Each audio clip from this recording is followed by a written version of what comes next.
आज हम 3D animation की मदद से एक ऐसा रेल हादसा समझेंगे जिसे अगर आप अंत तक नहीं देखेंगे तो पूरी सच्चाई कभी नहीं समझ पाएंगे। तारीख 2 अगस्त 1999। समय रात ठीक 12:30। जगह पश्चिम बंगाल का गैसल स्टेशन। ये भारत का कोई बड़ा जंक्शन नहीं यहाँ हाईटेक कंट्रोल रूम थे। उस दौर में मोबाइल फोन आम नहीं थे, जीपीएस नहीं था और ट्रेनों की सुरक्षा पूरी तरह इंसानी फैसलों, सिग्नल लीवर और पटरियों पर टिकी थी। उसी रात अवध असम एक्सप्रेस दिल्ली से असम की ओर जा रही थी। ट्रेन में 1200 से ज्यादा यात्री सवार थे। ज्यादातर लोग सो चुके थे।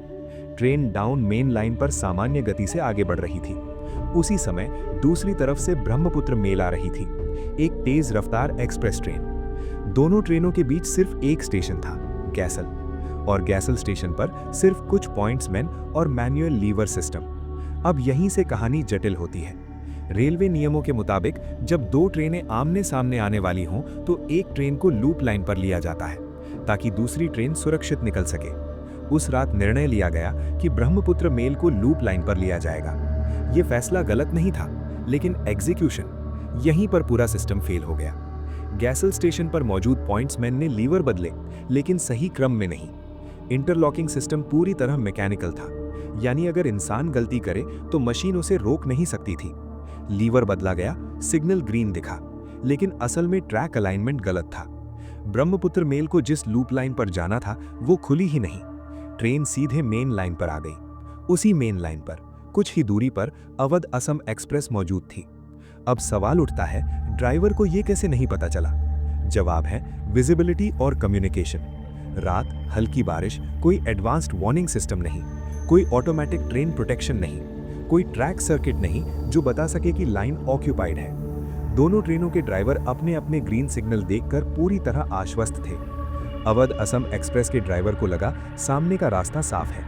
ब्रह्मपुत्र मेल के ड्राइवर को भी यही भरोसा था, और यही भरोसा इस कहानी का सबसे खतरनाक हिस्सा था। अचानक ब्रह्मपुत्र मेल के ड्राइवर की हेडलाइट में सामने कुछ दिखाई देता है।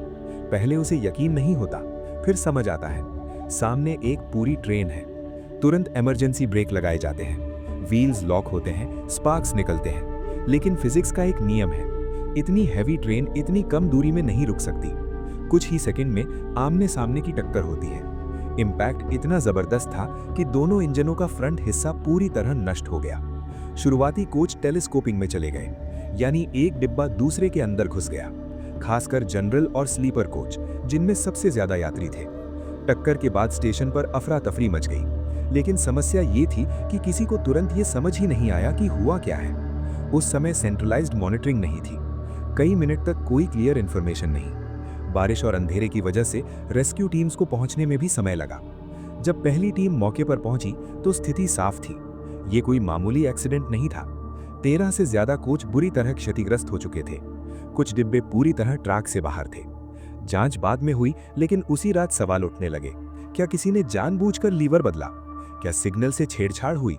इन सभी आशंकाओं की जांच की गई, लेकिन फाइनल रिपोर्ट ने जो बताया वो और भी ज्यादा डरावना था। ये कोई साजिश नहीं थी, ये आतंकवाद नहीं था, ये पूरी तरह ह्यूमन एरर और आउटडेटेड सिस्टम का नतीजा था।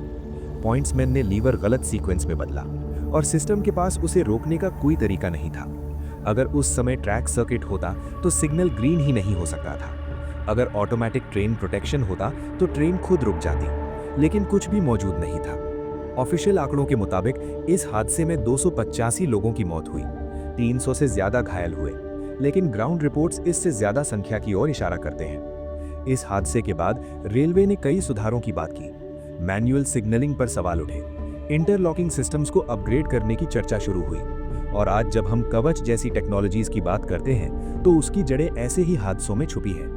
आज इस 3D एनिमेशन के जरिए हमने ये देखा कि एक गलत लीवर, एक ग्रीन सिग्नल और कुछ सेकंड की देरी कैसे सैकड़ों जिंदगियों को खतरे में डाल सकती है। सवाल सिर्फ ये नहीं है कि गलती किससे हुई, सवाल ये है कि क्या सिस्टम इंसान की गलती को रोकने के लिए तैयार था। और यही सवाल हमें अगली कहानी तक ले जाएगा।